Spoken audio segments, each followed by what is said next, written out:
De pé, né?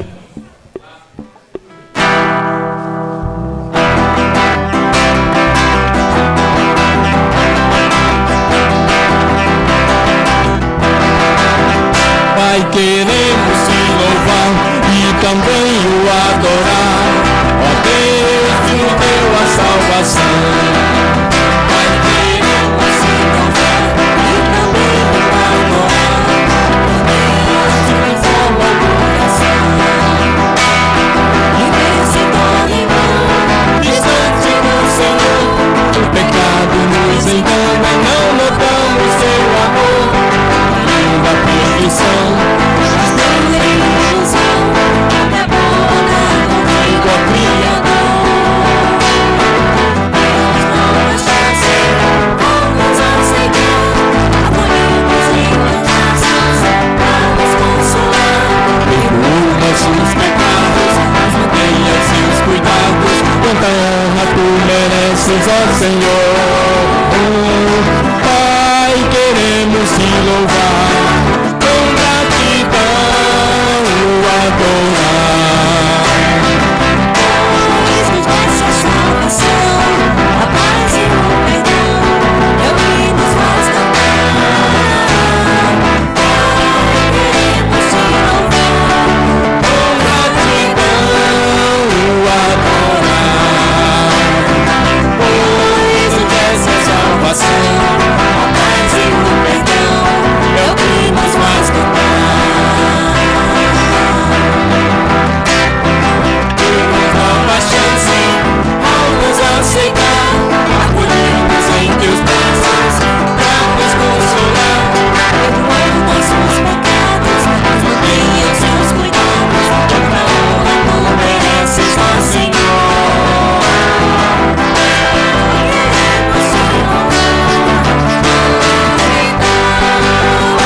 Quando olho para trás, vejo tudo que passou, das feridas do pecado, o teu sangue me livrou, fez-me nova criatura, pôs-me espelho no Senhor, que nos cuida com a ternura de teu braço protetor.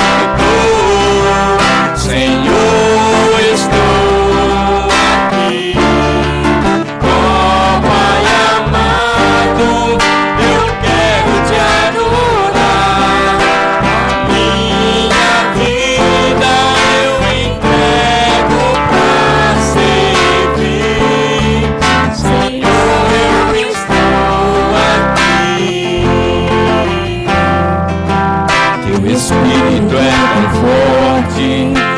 coragem e fervor, pois Jesus venceu a morte, enfrentando tanta dor. Teu amor é minha cura, nele eu posso descansar, nessa vida insegura, o Senhor é meu lugar.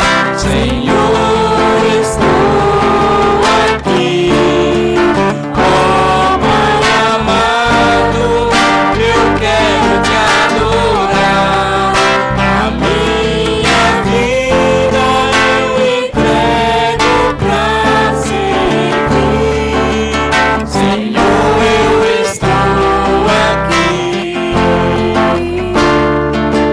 Senhor,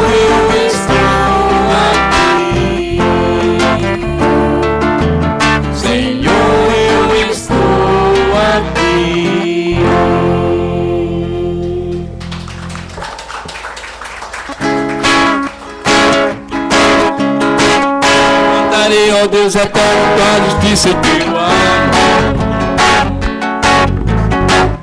Tu me ensinas, tu me guias, eu te sigo com temor. Tu me ajudas, formas cada parte do meu ser. Antes mesmo que eu fale, sabes o que eu vou dizer.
Foi o momento da ceia, né?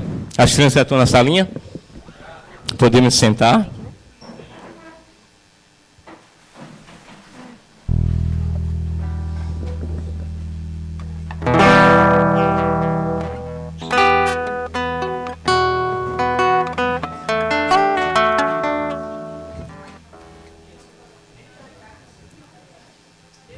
Tem algum lugar para sentar por aí? Tem dois aqui.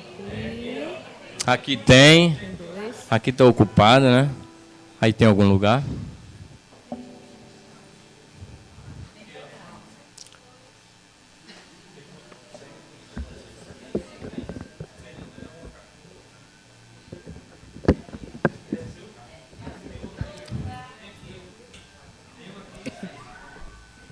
Vamos ficar em paz, vamos esquecer tudo, né? Esse momento da ceia. Meditar, né? Esse louvor.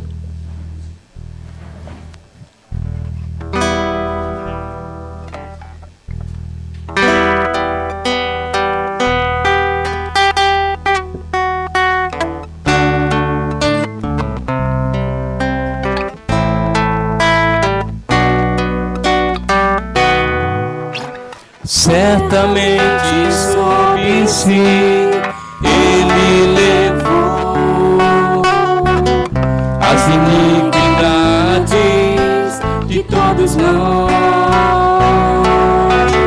Ele foi ferido por nossas transgressões e foi traspassado na rude. O castigo que nos trouxe a paz estava sobre ele, e por suas feridas fomos curados. Foi julgado por tanta opressão, mas ficou calado. Da terra dos viventes ele foi tirado. A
Bom dia, igreja.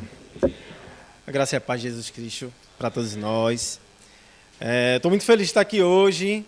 Queria agradecer a todos os que oraram. Eu estava ausente, mas agora eu estou bem, graças a Deus e às orações de vocês. Muito obrigado.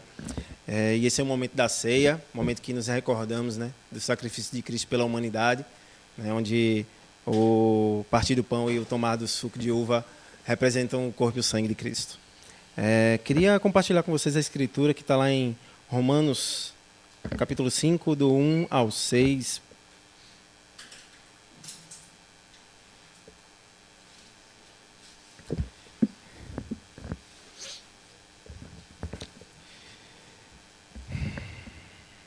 Romanos 5, do 1 ao 6. Tendo sido, pois, justificados pela fé, temos paz com Deus, pelo nosso Senhor Jesus Cristo, por meio de quem obtivemos acesso pela fé a esta graça na qual estamos firmes. Assim nos gloriamos na esperança da glória de Deus. Não só isso, mas também nos gloriamos nas tribulações, porque sabemos que a tribulação produz perseverança, a perseverança um caráter aprovado, o caráter aprovado esperança. Essa esperança não nos decepciona, porque o amor de Deus foi derramado no nosso coração por meio do Espírito Santo, que Ele nos deu. De fato, no devido tempo, quando ainda éramos fracos, Cristo morreu pelos ímpios. Amém.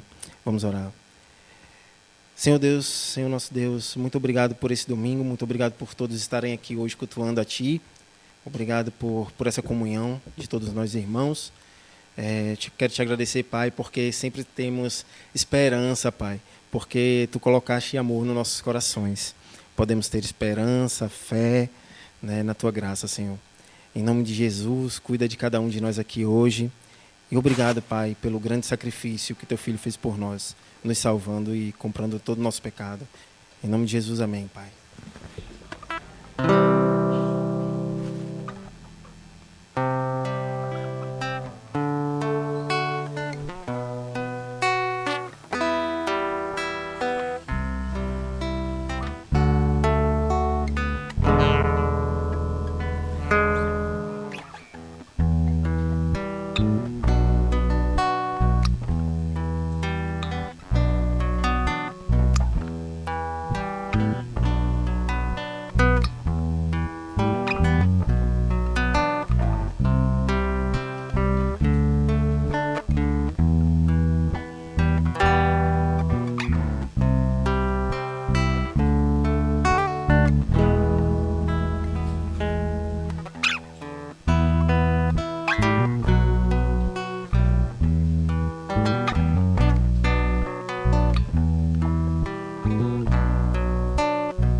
Esse é o momento das ofertas, é um momento que podemos atuar servindo. Eu quero compartilhar com vocês uma passagem lá em Gálatas 6, vai do 8 ao 10.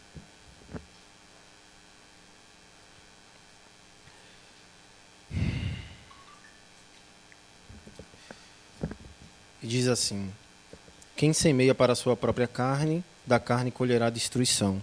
Contudo, quem semeia para o Espírito, do Espírito colherá a vida eterna. Não nos cansemos de fazer o bem, pois no tempo próprio colheremos se não desistirmos. Portanto, enquanto temos oportunidade, façamos o bem a todos, especialmente aos da família da fé. Obrigado, Deus. Vamos orar. Senhor Deus, obrigado, Pai, por esse momento de ofertar, que todos possam ofertar de coração, entendendo que é um ato de servidão que fazemos, Pai. E que possamos ofertar com o coração e possamos perseverar na bondade, Pai. Né? Abençoa aos da família da fé, abençoa a todos nós, Pai, em nome de Jesus. Amém.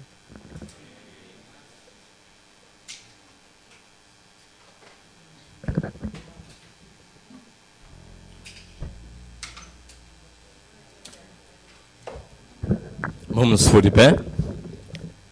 Nesse momento você pode fazer sua oferta.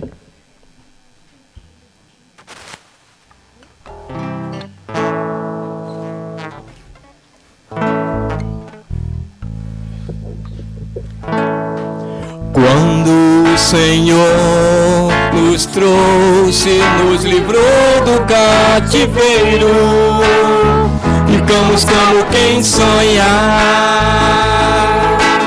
Quando Ele nos libertou de tudo que era mal, ficamos como quem sonhar.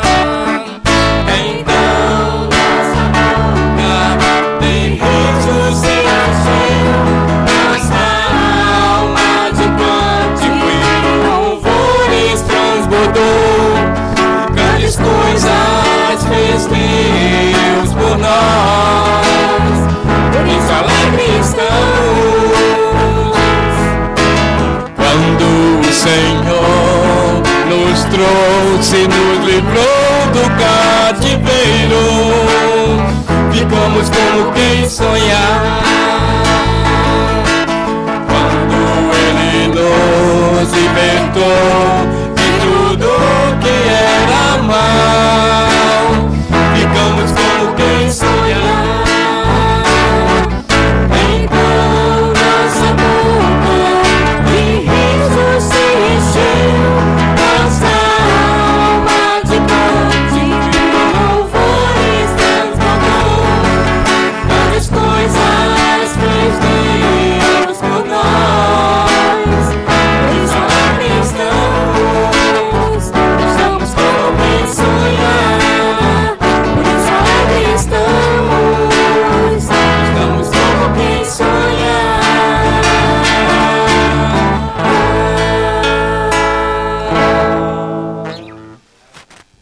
Podemos sentar?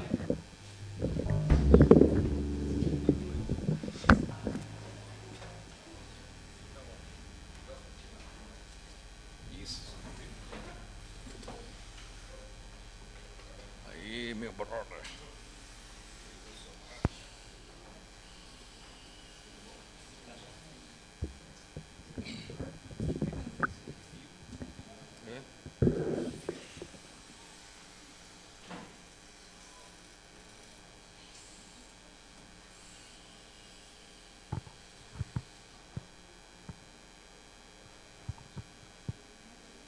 Bom dia!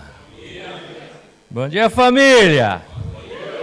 É bom estar com os irmãos, né? Bom estar aqui. A gente gosta muito de vir para estar com vocês. Para quem não sabe, a gente está em Salvador. Já fazem 15 anos. A gente veio de São Paulo para Salvador, eu e minha esposa. E gostamos muito de poder estar vindo aqui, visitar vocês, estar com vocês. Amém? Então, bem-vindo aos que a gente ainda não conhece, né? Tem aqui o casal de Brasília. Ah, casal de Brasília, tá aqui. Ah, legal. Bom que vocês estão de férias, passeando. É bom passear, é bom passear. Legal. E aos demais que eu não conheço, sejam todos bem-vindos, né? Aqui é a Igreja de Cristo em Recife, né? Então a gente tem tentado levar a mensagem e de uma forma verdadeira, pura, como é o Evangelho, né? Nós, seres humanos, temos falhas, mas a Bíblia não. A Bíblia é verdadeira e pura. E a gente tem se esforçado para levar o Evangelho como realmente ela é, né? Não o outro Evangelho que o apóstolo Paulo fala na igreja aos Gálatas, né? Estavam seguindo outro Evangelho, né? Então, o Evangelho verdadeiro é o Evangelho de Cristo, seguir Jesus. Então, eu quero chamar todos vocês para uma oração e vamos orar. Nosso bom Deus, obrigado, Pai, por estar aqui com os meus irmãos. Obrigado por seu amor por nós.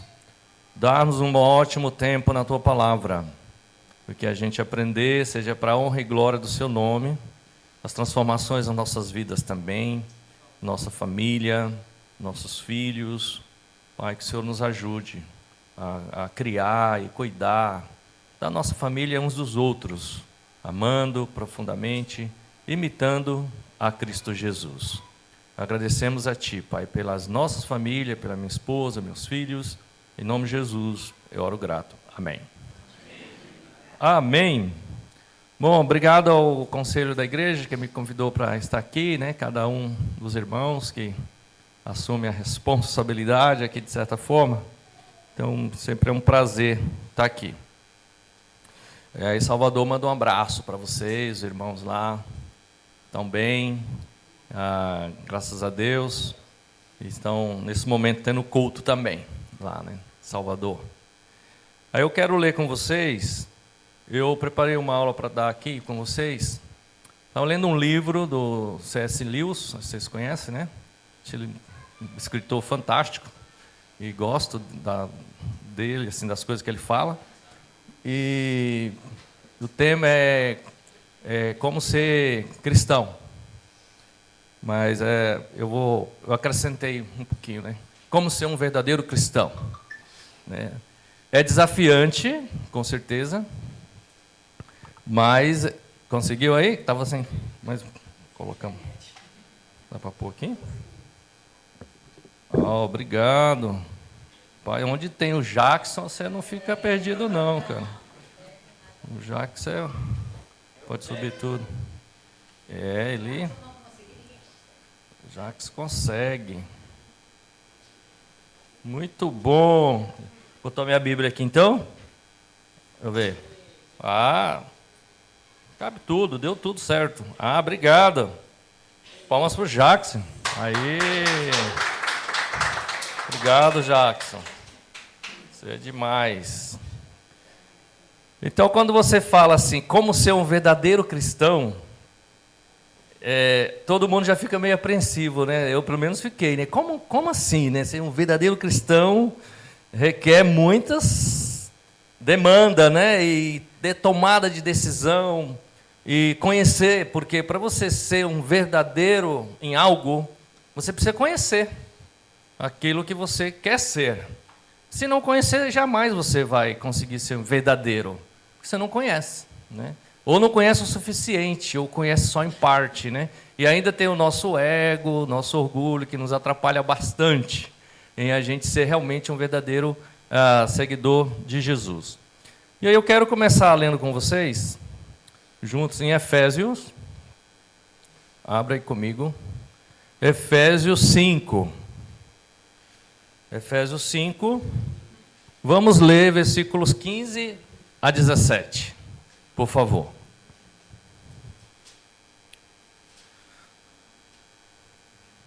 A palavra de Deus diz assim, versículo 15. Tenham cuidado com a maneira como vocês vivem, que não seja como insensatos, mas como sábios, aproveitando ao máximo cada oportunidade, porque os dias são maus. Portanto, não sejam insensatos, mas procurem compreender qual é a vontade do Senhor. Ok, daqui a gente vai partir falando sobre quando você vai em algum lugar e tem uma placa ou um aviso dizendo cuidado, você fica esperto? Fica, né? Ainda mais se estiver na praia de Boa Viagem ali, querendo entrar na água, né? Não sei se ainda está tendo os tubarões. Ainda tem? Cuidado, né? Tubarão à vista, na praia, no mar. Você fica atento. E aí a gente vê essa passagem em Efésios, que ele está chamando a atenção do seu povo, do povo de Deus, que é para ter cuidado com a maneira que está vivendo. Como que você está vivendo? Como sábio ou como insensato? Como é que vive um insensato? Todo jeito. Como que? Uma folha? Que período? Quando ela está na árvore ou quando ela cai? É folha de árvore ou folha de papel? Uma folha perdida. Seca. Ok. Como vive? Alguém tem mais uma opinião? Hã? Acho que é insensato, sem senso, né? Sem direção. Sem direção. Sem objetivo. É insensato, né? Legal. Vocês são inteligentes. E quem vive com sabedoria? Na sabedoria. Tem temor a Deus. Que o temor, a sabedoria está no princípio da sabedoria é temor a Deus. Muito bom. O que mais? Para nossas vidas reais. Como que a gente pode avaliar direitinho? Quando você está de frente de uma pessoa que realmente não tem sabedoria, né? E você vê a pessoa agindo, você fala, sem sabedoria nenhuma. Não, você não fala? Agora, quando você vê alguém com sabedoria falando, você fala, que interessante, né? A forma que a pessoa se põe, fala, né? As atitudes. Quem tem sabedoria realmente tem muito caráter, tem palavra. Aquilo que fala vai honrar, custe o que custar. E a Bíblia fala muito sobre a questão de viver com sabedoria. Aí ele fala que uma forma de viver em sabedoria é aproveitar ao máximo os dias, porque eles são maus. Então, todos os dias acontecem coisas más ou ruins. Às vezes em nossa casa, às vezes nosso vizinho, às vezes na rua. Se ligar a televisão, então, né? Às vezes nem precisa da televisão, só abrir o celular, já tem muita guerra, né? Ucrânia está em guerra com a Rússia, Israel lá com a Palestina, e fome para todo lado, corrupção. Você vê muitas coisas ruins estão acontecendo no dia a dia, né? E falar os dias são maus. Mas para nós cristãos, se estivermos vivendo com sabedoria, tem uma saída. Olha o versículo 17. Procure compreender qual é a vontade do Senhor. No dia que não está muito legal, uma pessoa sábia, ela vai procurar entender, dentro desse contexto que está acontecendo, aonde está Deus? Qual é a vontade de Deus dentro disso aqui? Vamos supor que na sua casa naquele dia o casamento não está andando bem. Você olha atravessado para o outro, e você não precisa nem olhar atravessado, só aquele olhar de peixe morto assim já diz tudo, né? Nem olhar, ou não olhar, né? Você já não dá bom dia, já sabe que a coisa não está boa. Naquele dia que não está legal, vai conversar com Deus. O que eu preciso tirar de proveito nesse dia que parece que não acaba? No relacionamento com os filhos, né? Não está muito bom. O que eu preciso mudar aqui, que Deus está trazendo esse momento para a minha vida para mudar? No relacionamento na igreja, né? Uns com os outros. Qual é o propósito? Né? Como é que eu devo agir com sabedoria diante disso? Se a gente tem esse princípio, já a gente vai poder aproveitar o dia. O dia não vai ser tão ruim. Porque você entrega na mão de Deus e Deus resolve. Né? Coloca sua preocupação com Deus. Ora a Deus. E Ele vai agir sempre em favor dos que ama. Dos que o ama. E aí tira aquela carga de preocupação que está na gente. E aquele dia que está ruim, talvez pode o outro vir ruim. E fica do dias e dias e meses. Casamento ruim. Relacionamento com a família ruim, trabalho muitas vezes, é um lugar onde a gente vai todo dia, né? Os que trabalham presencial, precisa estar todo dia lá, né? Online nem tanto, né? Os que estão offline. Mas tem ambiente no trabalho que você fala, que isso, o que eu tiro de proveito nisso aqui, né? Mas a Bíblia fala que dá para tirar, aproveitar, ver qual é a vontade do Senhor diante daquela situação. E quando a gente tira essas conclusões, dá uma leveza, que Deus está no controle. Aí você entrega. E quando você está segurando, você quer ter o controle, é difícil, porque vem mais coisas para você ter o controle. E acumula, e fica pesado. E aí você não consegue andar. E quem está em volta também não consegue. Vira um bando de pessoas ali próximo de você que não consegue ir muito longe. Então, como ser um verdadeiro cristão? Eu tirei por base para a minha vida. Assim, a gente não é tão orgulhoso assim para dizer, eu sou um verdadeiro cristão. Mas a gente sabe o princípio que Jesus pede para a gente ser. Né? Primeiro, para ser, a gente precisa conhecer Cristo, tomar a decisão com base na Bíblia e ser batizado. Né? Ainda que outras religiões ensinam de outro jeito, mas a Bíblia é isso que ela ensina. Né? Estudar a Bíblia, se arrepender, ter Cristo Jesus na sua vida, ser batizado e receber o Espírito de Deus. Então, uma vez que eu sou um discípulo e tenho o Espírito de Deus, quais coisas eu preciso fazer na minha vida para eu, de fato, ter uma vida em Cristo? Cristo está na minha vida, eu estou em Cristo. Muitas coisas são importantes. Por exemplo, amor. Sem amar, a gente não imita Cristo. Amar ao próximo como a si mesmo. Amar uns aos outros. Perdoar uns aos outros. Ser humilde uns com os outros. E tudo isso só é possível se a gente estiver indo na fonte. Qual é a fonte? É Jesus por meio da Bíblia, né?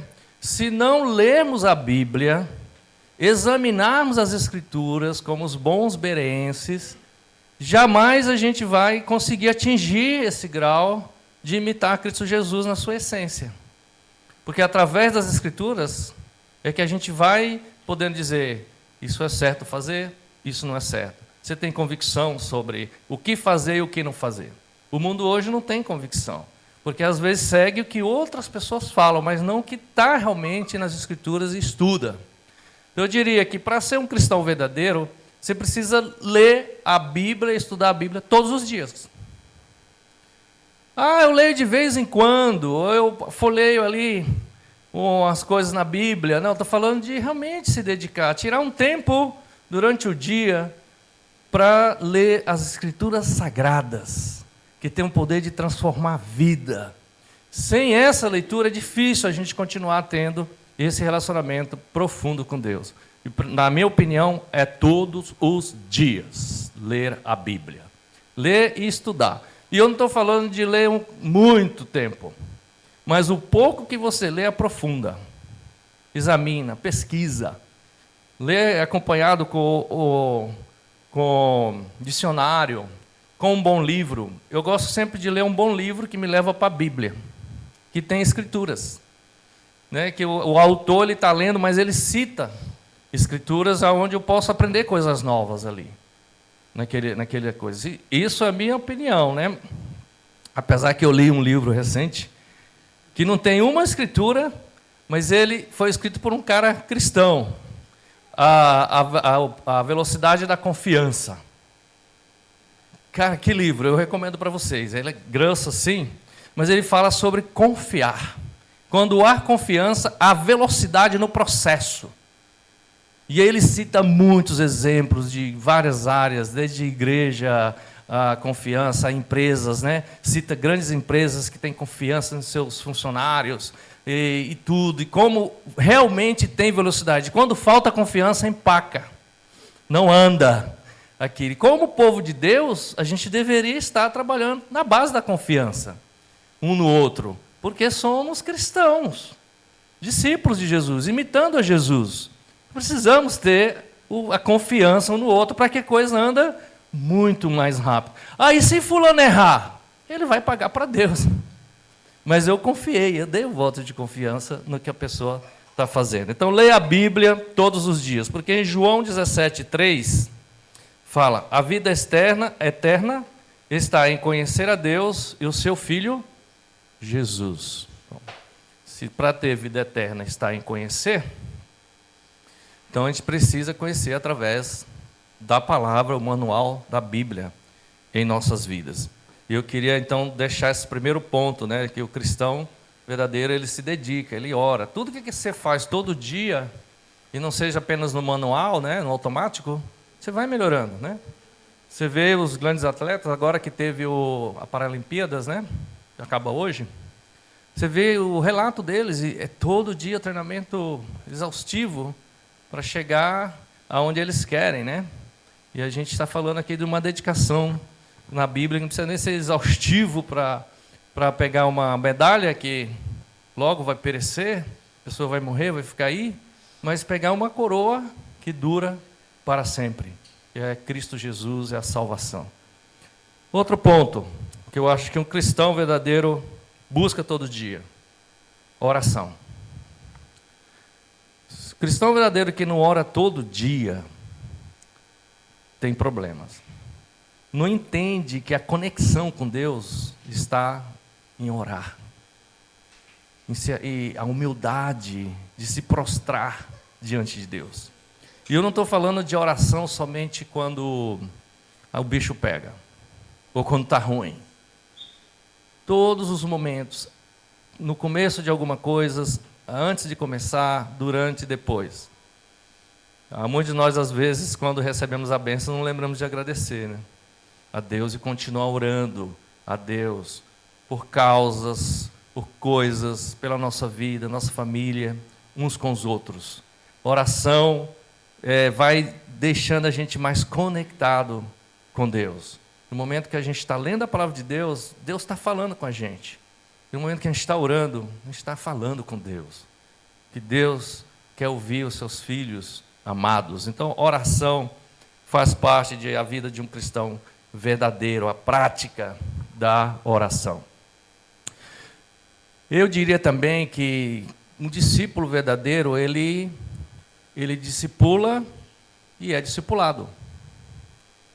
Fala, mas isso não está na Bíblia, mas é uma ferramenta que salva. A gente da Igreja de Cristo tem como costume, não vou dizer tradição, de discipular uns aos outros. E eu, com 35 anos como cristão, eu conheci Jesus na Igreja de Cristo lá em São Paulo. Eu tinha 22 anos. Fui batizado. Minha esposa se conheceu na igreja também, ela com 19. Já sabe que é um pouquinho mais velha que eu, né? Não, mais nova. Ela foi batizada, a gente se conheceu, e hoje a gente tem 33 de casado, 25 de cristão, 35 de cristão. E nesse período todo da nossa vida, a gente nunca ficou sem parcerias de discipulado. Nunca. E hoje a gente tem mais que uma parceria. Com o tempo na igreja, você vai fazendo muitos amigos. A gente foi batizado em São Paulo, ficamos lá 20 e poucos anos. A gente está sempre visitando alguém, indo para algum lugar, fazendo novos amigos, né? E a gente vai formando parcerias de discipulado com a gente tem parceria de discipulado em São Paulo, tem lá em Salvador, que é local, que você está todo dia, precisamos de ter, né, alguém ali que nos conhece todo dia ali. A gente tem parceria com o Galileu lá em Atlanta, a gente fala, a gente chora, falando na telinha, né, falando das nossas vidas, mas eu falo eu ali também, né, junto, porque a gente entende que a gente precisa desses amigos fiéis que também temem a Deus para entrar na nossa vida e ajudar. Recentemente esteve em São Paulo, a gente tem uma parceria discipulada lá com o Marcelo e Rosane, vocês conhecem, né? Marcelo Araújo. E a gente esteve lá e a gente passou 6, 7 horas juntos, conversando nas nossas vidas. E quando você já tem um tempo na fé, é impressionante ver como alterna os momentos de aconselhamento.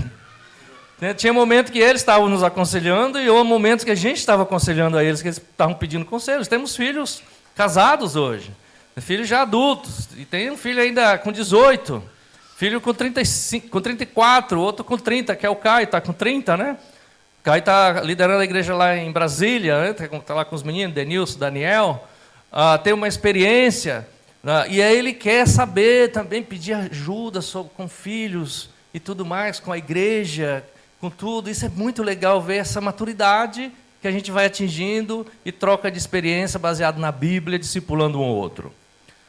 O discípulo verdadeiro, quanto mais tempo na igreja, mais ele entende que precisa um do outro, precisa de discipulado. Porque eu acredito que o cristão que está há muito tempo na igreja, ele fala, agora eu não preciso mais, porque eu já sei tudo, já fui em vários retiros, né? É uma mentira de Satanás. Que quanto mais tempo, mais coisas você precisa de ajuda, né?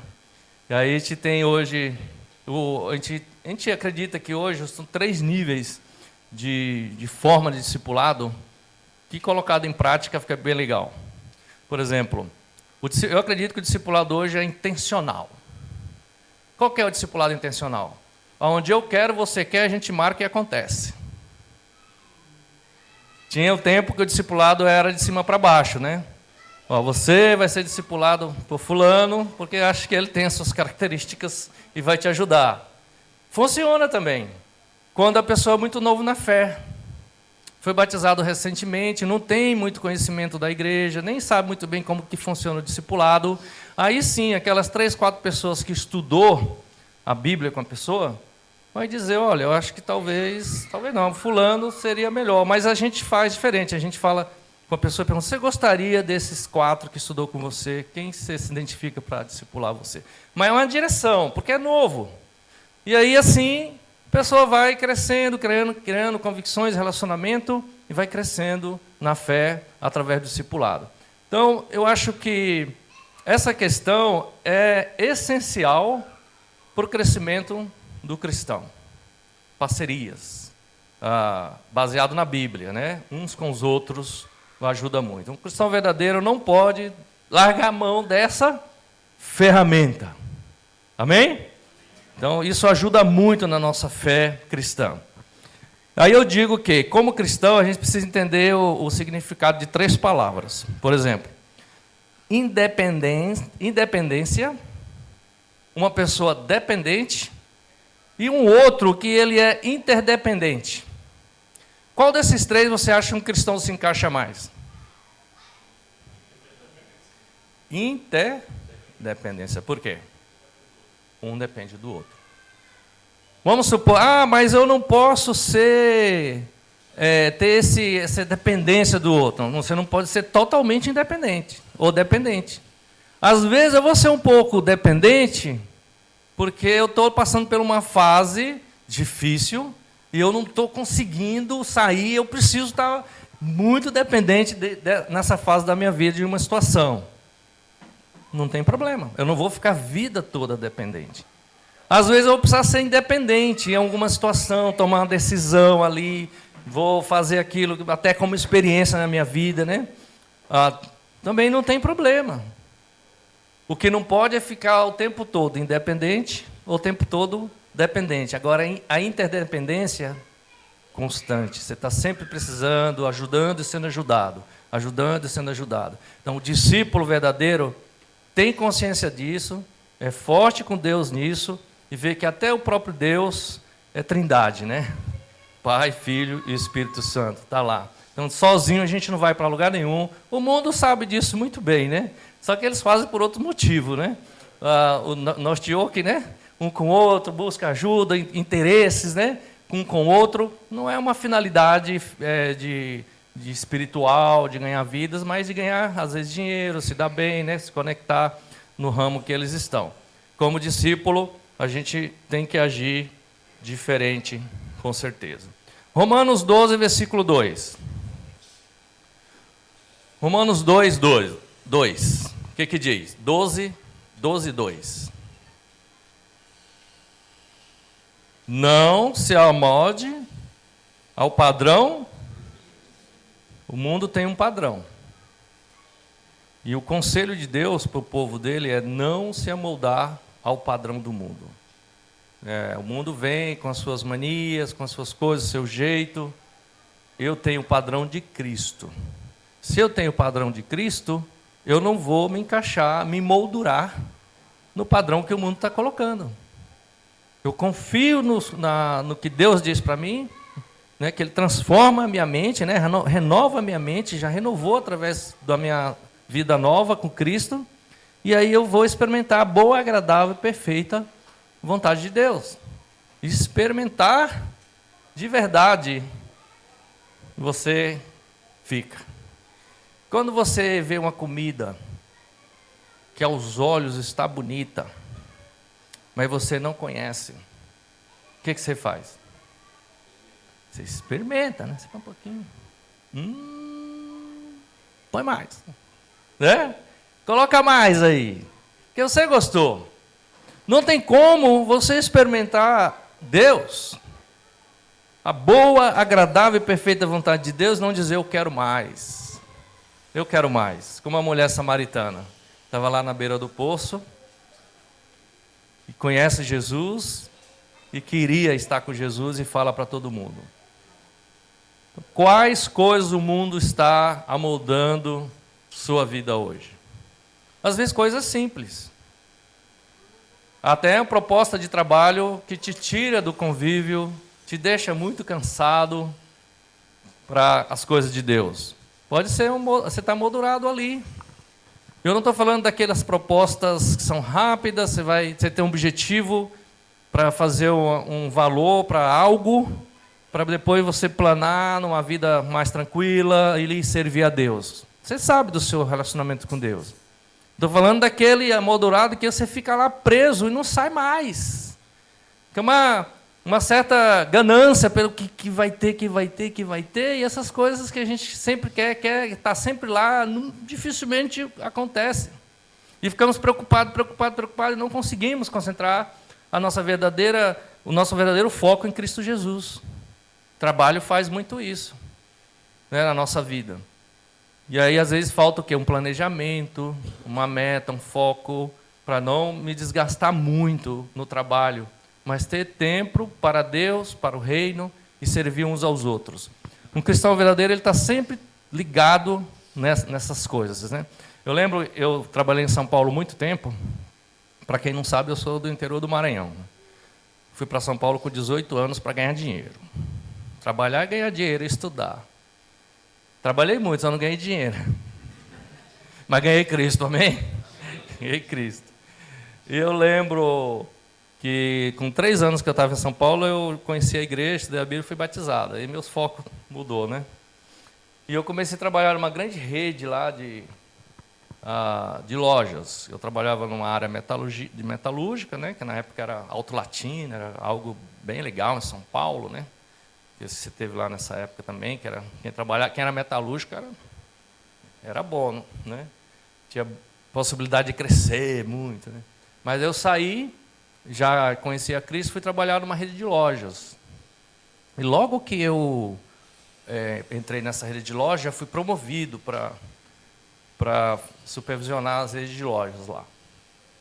E aí, loja, você sabe como é em São Paulo, né? Entra cedo, sai de noite e final de semana tá lá trabalhando, né? E eu lembro que eu fiquei uns 3 meses assim, mas eu andava cansado ali falava para mim, não, você tem que sair desse trabalho. Você está acabado, não tem energia para brincar com o nosso filho. Para a igreja, você chega, você está dormindo no culto. Aí eu falei, eu vou falar com o dono da loja. Era o senhor Nassa, um judeu, dono de 150 lojas em São Paulo, cara poderoso. Aí eu ia nas reuniões com ele, tinha um acesso a ele, eu marquei lá para ir na central, né, que era lá no Jaraguá, e fui na sala dele, ele estava lá. Ele falou, olha, eu vim aqui para bater um papo com o senhor, tudo bem? Ele, pode falar, João Batista, o que você precisa de dinheiro? Tudo é dinheiro, né? Não, ao contrário, eu não quero mais sair da loja depois das 5 e nem abrir a loja de domingo. Não vou trabalhar domingo. Mas o que aconteceu? Você não gosta de dinheiro? Eu falei, não, eu gosto. Eu estaria mentindo se eu dissesse que não gosto. Mas eu tenho um propósito com Deus, minha família, que está me atrapalhando. Estou saindo da loja 8, 9 horas, às vezes 10 da noite, e chegando 7 para abrir. E que o gerente fazia isso, né? Então eu não posso mais fazer isso, prejudicar a minha fé, minha família. E os judeus, ele tem essa coisa também de defender esse lado de Deus, né? Ele falou: muito bom, seu João, faça assim, pegue o seu melhor cara na loja e ele vai fazer isso para você. Na semana você abre às 7, tem problema? Eu falei: não tem. Você sai às 5, ele fecha. E domingo alguém vai abrir e você não abre. É para Deus, né? Eu falei: então tá bom. Saí de lá feliz da vida, porque consegui, né? Ele não queria me perder, eu queria o trabalho, mas eu fui lá, decidi.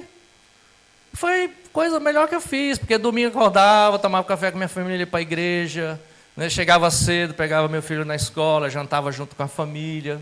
Foi muito legal isso. Então, se você não se impõe, o mundo te moldura. Ele vai diminuir meu salário. Não, na verdade, eu produzi foi mais. Que agora eu tinha um descanso sabático, né? Que era o meu domingo descansar para chegar segunda descansado. E há um estudo que fala que quando você descansa, você produz muito mais, né? Você está sempre fazendo, achando que vai render, mas não rende. Né? Tem uma história de um pessoal que saiu de uma... Eu não sei muito bem o nome que eu li isso no livro já faz um tempo, que 2 grupos saíram na neve para uma outra região, um lugar de gelo. E um grupo acreditava no descanso semanal, o outro não. E eles travaram dias e até meses de viagem, enquanto que um grupo não descansava para andar, o outro parava um dia, descansava à noite e rodava no outro dia. Quem chegou primeiro? O que descansou. Chegou primeiro. É aquela coisa, quem corre muito chega primeiro, mas quem anda com calma vai mais longe. Como cristão é isso, o nosso alvo é a salvação, é a eternidade. Não adianta correr nesse mundo aqui. Você corre, no final fica tudo aí. Né? Não tem ainda nem lá, ninguém descobriu o aplicativo que envia dinheiro para o céu. Tem o Pix, mas não manda para o céu, né? Não tem Pix para o céu. Não tem, nem tem cofre no cemitério hoje, né, para guardar o dinheiro. Lá, guarda aí, vai que ele ressuscita. A gente tem que entender isso, irmão. O verdadeiro cristão tem que ser cidadão do céu. Foca, não é para ser um preguiçoso aqui, né? Tudo agora é para o céu. Não, a gente tem que fazer o nosso melhor. Cidadão do céu, não faço nada aqui, vive às custas dos outros, né? O apóstolo Paulo fala, quem não trabalha, não come, né? Tem que ter essa consciência, isso vem de uma dedicação, um ensino na Bíblia, né? Perceber quando o mundo está querendo te moldar, está querendo te prender, você faz diferente. Olha outra escritura, Tiago 3. Tiago 3, versículo 13.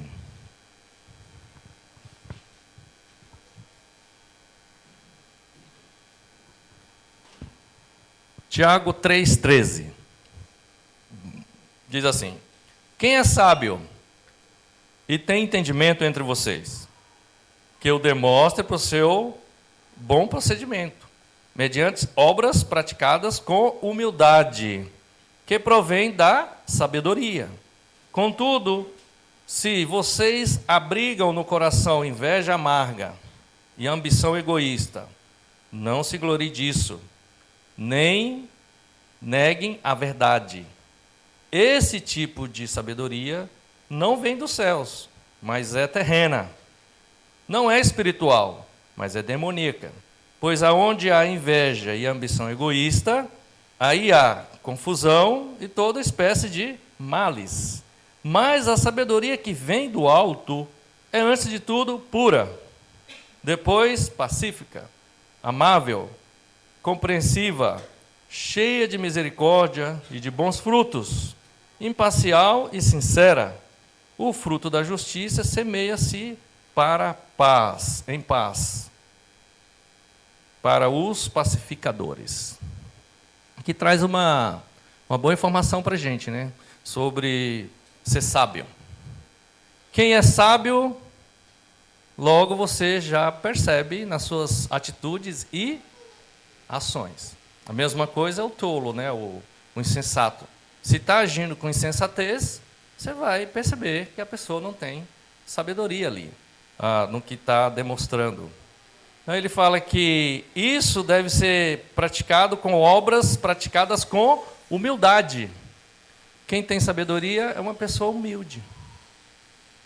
Ela confia, ela busca ajuda, ela quer entender melhor as coisas, né?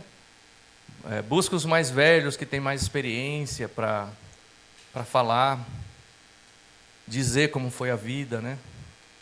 Como que passou. Minha avó, ela faleceu com 102 anos, ia fazer 103, no interior do Maranhão, a avó Firmina. E toda vez que a gente ia lá, a gente procurava ir uma vez por ano, eu ia ali para conversar com ela, para ver como foi na época dela. E ela contava cada história, que a gente falou, caramba, a gente está bem agora, viu? Ela falou, meu filho, quando a gente veio para essa cidade, a gente fundou essa cidade aqui, eu e meu seu avô. E a cidade chamada Graçarânia, interior do Maranhão. A gente saiu de uma cidade chamada Poças de Caldas. E a gente veio com 4 animais, trazendo tudo. Aí falou, o Estevinho veio dentro de um jacá. Jacá é uma espécie de coisa que vai no animal, que você vai num cesto, né? Aí foi falando, a sua mãe, ela já era mais velhinha, ela vinha no meio, quem narra no meio era o mais durinho, né? Na cela ali, na cangaia, que eles falam. E você sabe quantos dias levou para a gente vir? Não, 3 semanas. Aí como é que vocês conseguiram, né? Não, a gente trazia farinha, a gente trazia carne assada, carne seca, matava os bois lá, as coisas a gente secava. Quando chegava, a gente já sabia os lugares onde tinha água, rio, a gente parava, apeava os animais, e os homens começavam a catar lenha, tudo, e aí a gente trazia aquelas panelas de ferro grande, e a gente começava a fazer comida, fava, feijão, com carne dentro. Aí comia todo mundo, dava bem aos animais, descansava ali. Descansava no meio do nada. Era baixo das árvores, na beira do rio. Botava a cabeça na pedra ali, deitava e saía cedo. Eu falei, quem é que cozinhava? Só eu, para 15 pessoas, porque ela era a única mãe e os meninos tudo pequeno, e não tinha outra mulher na viagem.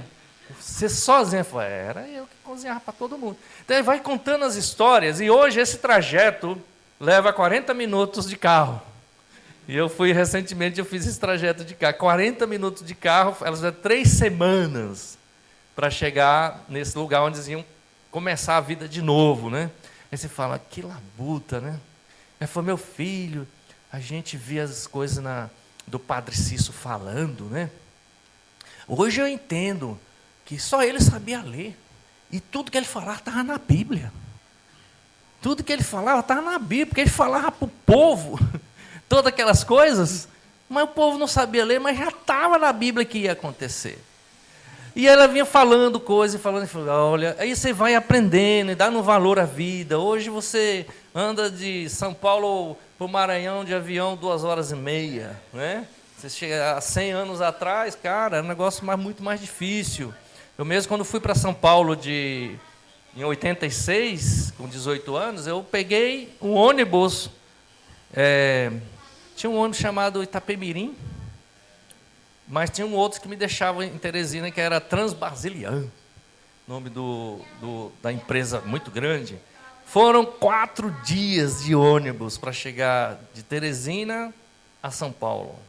Nunca tinha saído da cidade pequena. Mas com 24 irmãos, uma cidade pequena no interior, você fala, eu tenho que sair daqui, eu tenho que aventurar e buscar coisas melhores, né?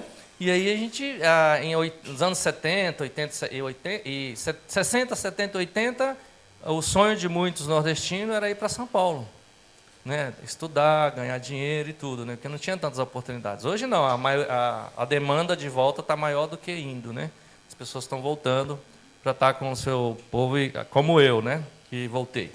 Então, irmãos, voltando aqui ao ponto, sabedoria. Se dentro do nosso convívio a gente não se encaixa nesse contexto, né, da humildade, que prevém da sabedoria, porque está faltando ser sábio, ser cristão verdadeiro. E a coisa boa para a gente que é cristão, tendo o Espírito de Deus, que não apagou, mas pode acender, é voltar, começar a base. A gente fez reunião 20 dias atrás com os líderes do Brasil, os líderes de região, né? E a gente estava falando sobre voltar à base da igreja. Volta à base. O que é a base? Oração, leitura, discipulado, buscar a base da igreja de novo. Voltar para o convívio. Atos 2, casa em casa, comendo junto, ensinando uns aos outros. É essa que a gente quer, voltar para a base, se fortificar como discípulo, como seguidor de Jesus. E eu acredito que isso é certeiro, né? Você não vai errar se voltar para a base, né? Que é seguir a Cristo como Ele é. Então, eu quis trazer essa mensagem. É simples, não é nada muito teólogo, mas é algo que a gente precisa, voltar para a nossa base. Eu queria ver se vocês querem fazer alguma pergunta sobre esse tema, sobre ser discípulo verdadeiro, alguma coisa que eu não falei. Pode falar também sobre o amor, né? Tem outra aula falando sobre discípulo verdadeiro é amar, e abre muitas vertentes sobre o amor, né? Mas queria deixar aqui se vocês gostariam de fazer alguma pergunta ou complementar algo que foi falado aqui para a gente interagir. Alguma coisa surgiu, uma pergunta? O João deixou de falar isso, ele falou isso, eu tenho curiosidade sobre isso. Se eu souber, eu vou falar. Se eu não souber, eu vou pesquisar. Se ninguém souber, quando a gente for para o céu, a gente pergunta para Jesus. Tem coisa que não dá, né? Uma vez uma pessoa perguntou, você sabe me dizer qual era o número da casa que Jesus morou lá em Jerusalém? O número da casa? Cara, não sei não. Eu não sei não. É? Pergunta essa espinhosa, não é? Número da casa que Jesus morou. Aí complica, né? É. Legal.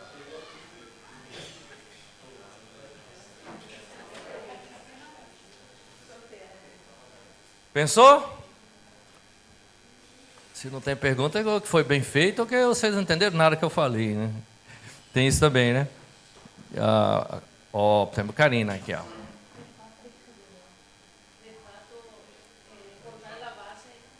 Obrigado.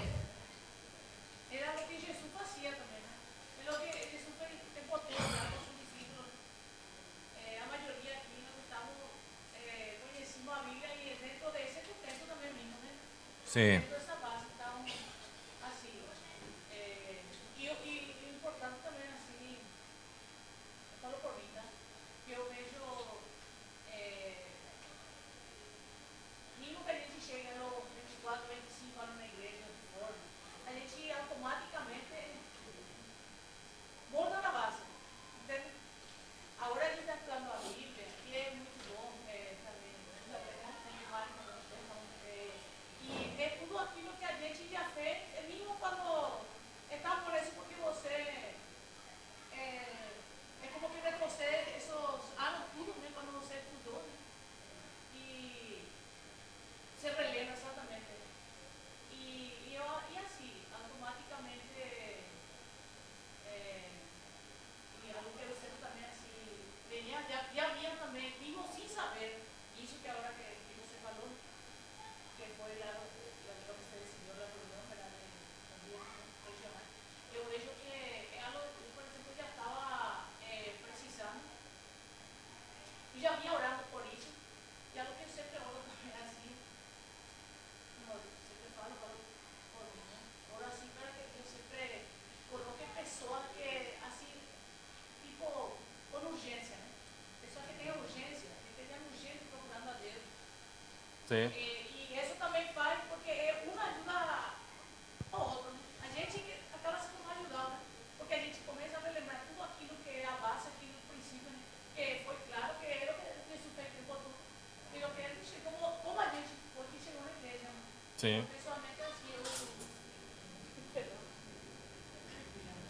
então assim, é isso que eu queria assim. Então não é uma pergunta, você está reafirmando a questão de voltar para a base, né?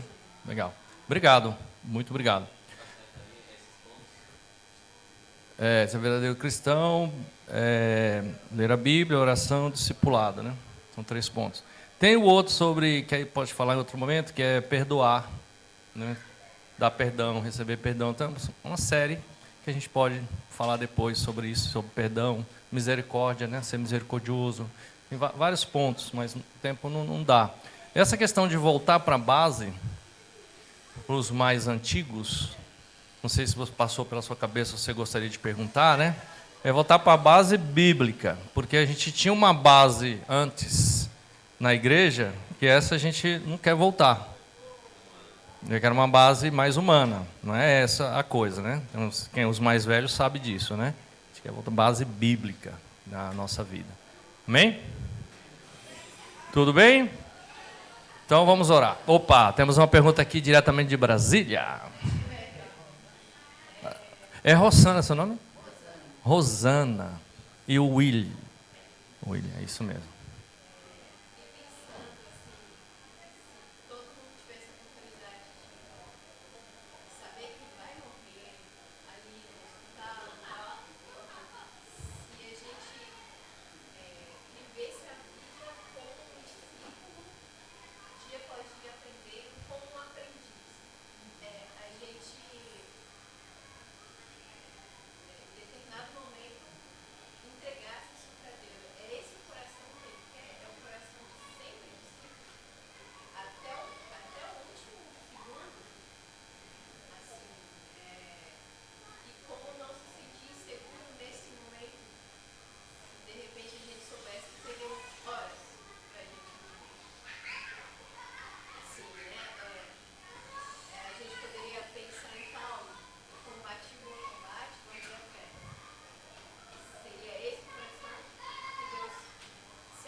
Perfeito, isso mesmo.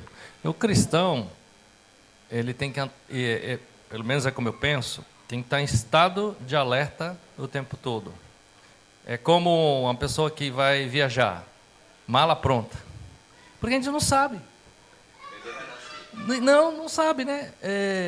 A gente fez uma reunião com os parentes um mês atrás.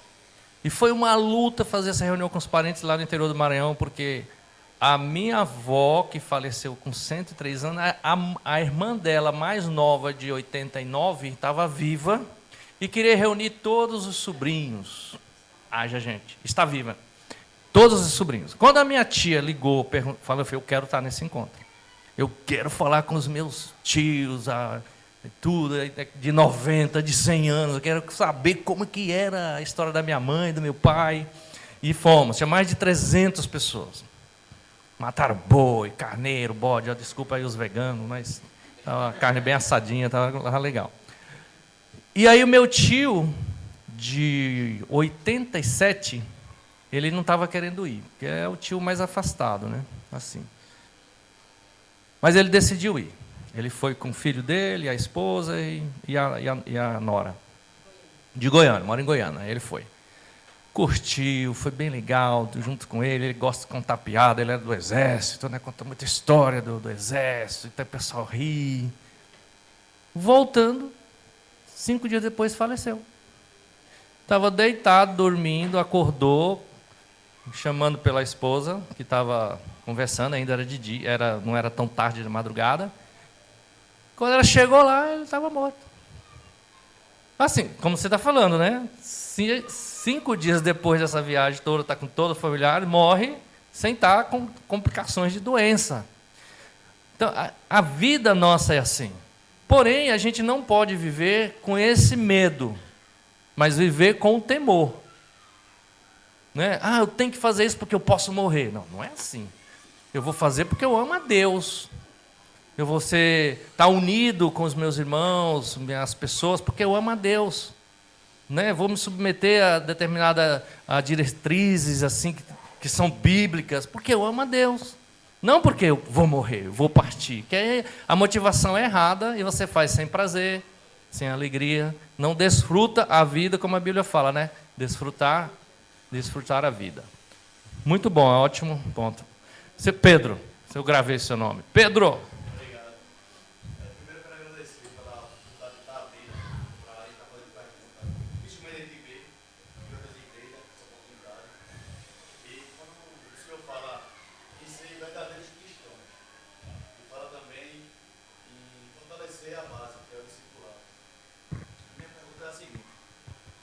Obrigado. Minha pergunta é o seguinte, a partir do princípio de ser verdadeiros cristãos e fortalecer a base do simulado. Tem coisas que nós cristãos precisamos saber. Essa é a base, o discipulado, o ensino, buscar o caminho da salvação. A gente precisa buscar o caminho da salvação. Mas tem coisas que a maioria dos cristãos tem o receio de passar esse ensinamento. Exemplo, estamos num período eleitoral e muitos cristãos eles não têm o discernimento, a informação que a compra e venda de voto é um ato de corrupção. E a Bíblia, Deus abomina a corrupção. E Deus também diz que a gente precisa seguir a lei dos homens. E também a lei dos homens, ela fala que é crime, que é previsto no Código Eleitoral, artigo 299, crime, compra e venda de voto. E por que, pastor? João Francisco, também decorei seu nome. João Batista, desculpa. Não tem problema, acertou o primeiro. Acertei o primeiro.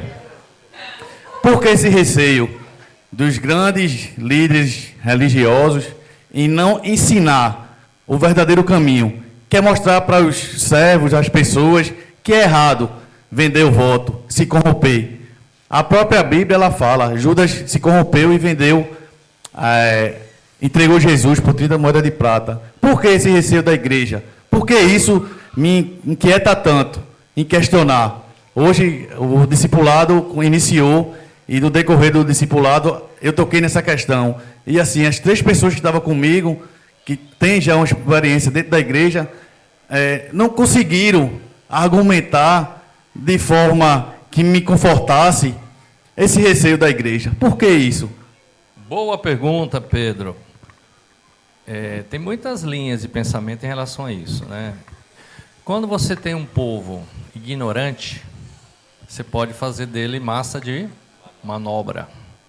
Então, eu acredito que algumas igrejas têm o povo como massa de manobra.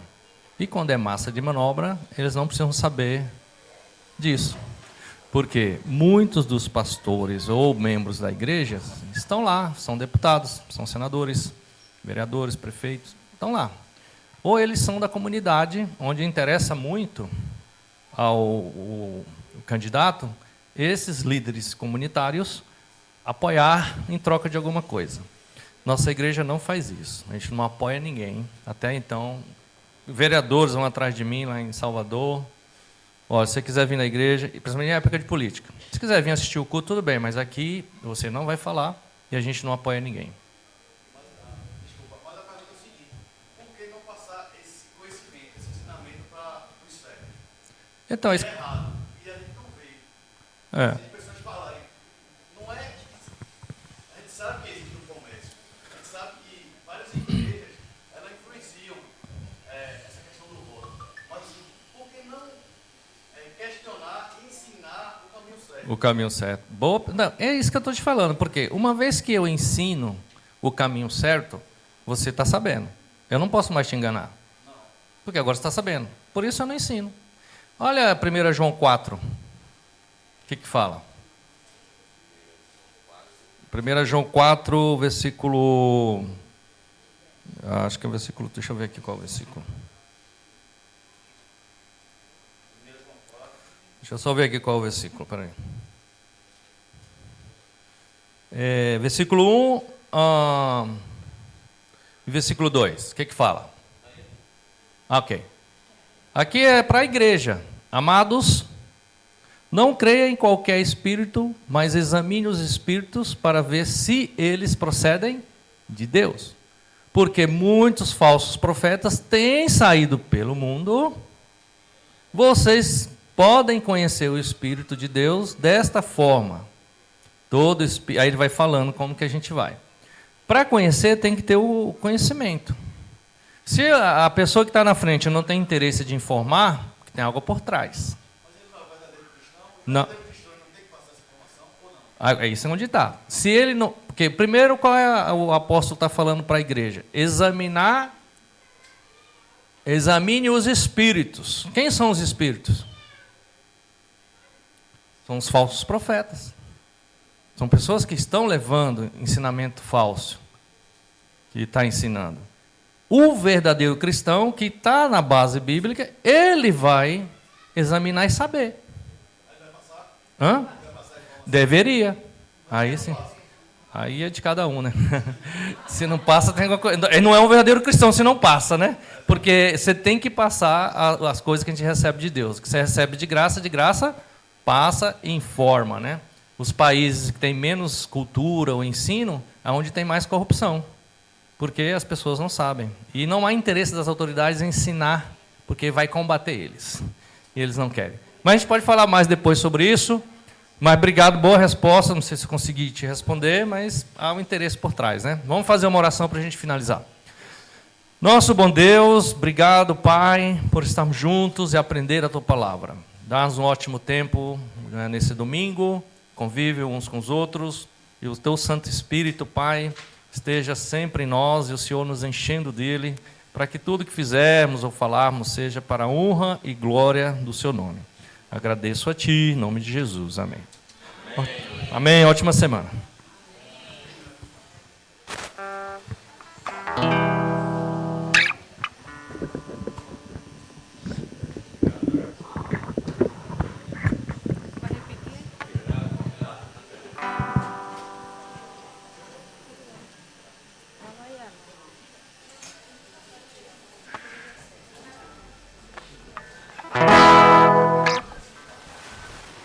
Vamos for de pé. Ei, oi. 157.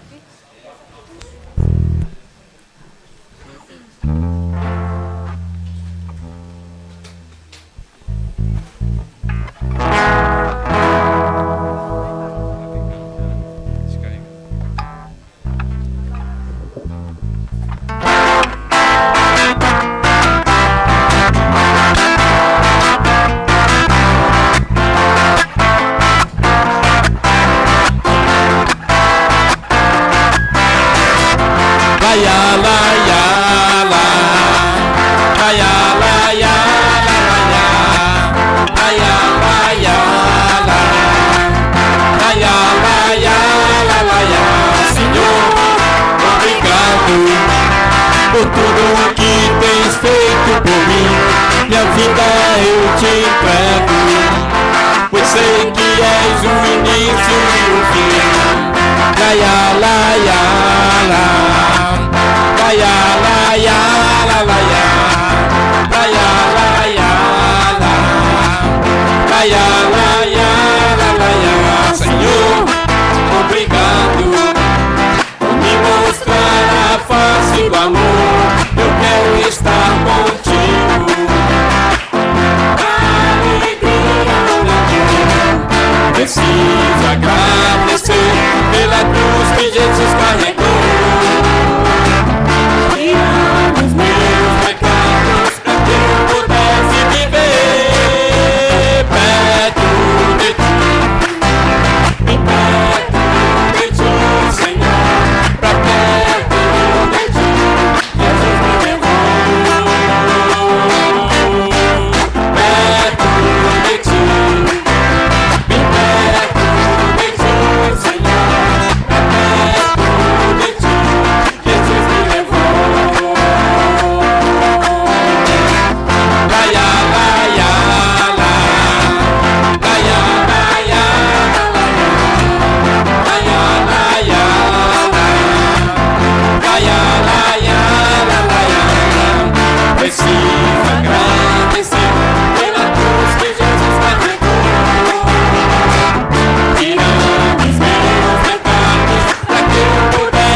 Nosso culto está encerrado. Temos um ótimo convívio.